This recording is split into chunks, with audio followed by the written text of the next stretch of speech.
one were to ever wonder what makes America the strongest country on the globe, they'd have to look no further than its love for God Almighty. Because of our devotion to God, America stands above all else in prosperity. But there are those who wish to rob us of that prosperity. I think you can already imagine who some of them might be. Outside agitators, feminists, homosexuals, jazz musicians, and poets, all of whom can be found under the much more nefarious umbrella of communism, the greatest threat humanity has ever seen. While many of you might already be familiar with the communists' most pervasive attacks on our decency, propaganda, infiltration, and reefer, you might not be as familiar with the communists' esoteric practice of witchcraft, summoning ungodly forces to attack the walls of God's glorious USA. Before we go any further, we suggest that any women or children present leave the room due to the ghastly nature of this film. However, any strong red-blooded American man should remain seated and carefully listen to what I'm about to tell you about the communist plan to use otherworldly forces on your country. What exactly is witchcraft, you might ask? Well, it's the use of occult and arcane knowledge to summon demonic or purely evil creatures. It can also be used to perform unearthly feats that no man should be able to execute, such as bringing the dead back to life or inexplicably materializing a living rabbit from a top hat. While the stripes and stars have the endorsement of God to protect it, that doesn't mean we shouldn't be vigilant and keep an eye out for anyone who could possibly be involved in the communist practice of satanic witchcraft. There are 5 types of magic typically employed by the Red Wizards, each one more deadly than the other.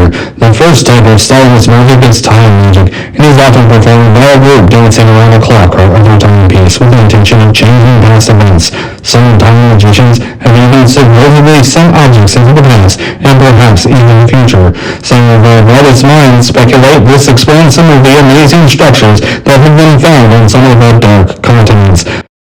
The second type of magic the commie might use is stage magic, where they portray the idea of being a simple entertainer, which I assure you they are not Lawrence Welk. The stage magician uses various tricks and illusions to hypnotize the audience while inserting pro-communist messages into the minds of the audience using subliminal messaging. Many audience members have reported feelings of intense fatigue after leaving the magician's show. The third type of magic is one known as technomancy, where communists uses witchcraft to access technology like calculators, televisions, and even supercomputers. The Soviets have been known to conduct experiments where they attempt to take the soul of one of their spies and place them in the body of a killer mechanical robot. The fourth type of magic the Reds often employ is where things begin to get rather scary indeed.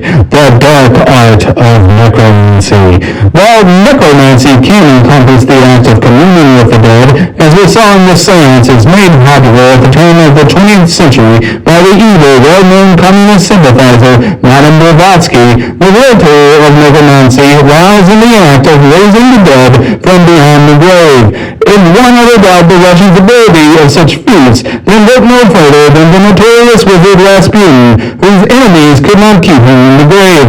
It's speculated that his coven of Bolshevik conspirators used necromancy to bring Rasputin back to life after each successful assassination.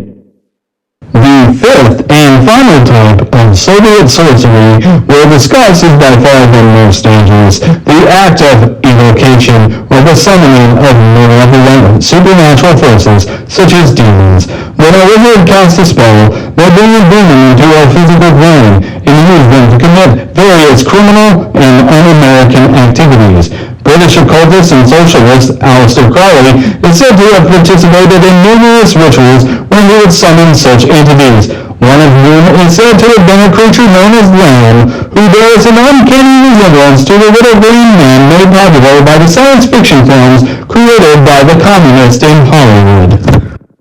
It's every American's patriotic duty to keep an eye out for communist wizards attempting to infiltrate their communities.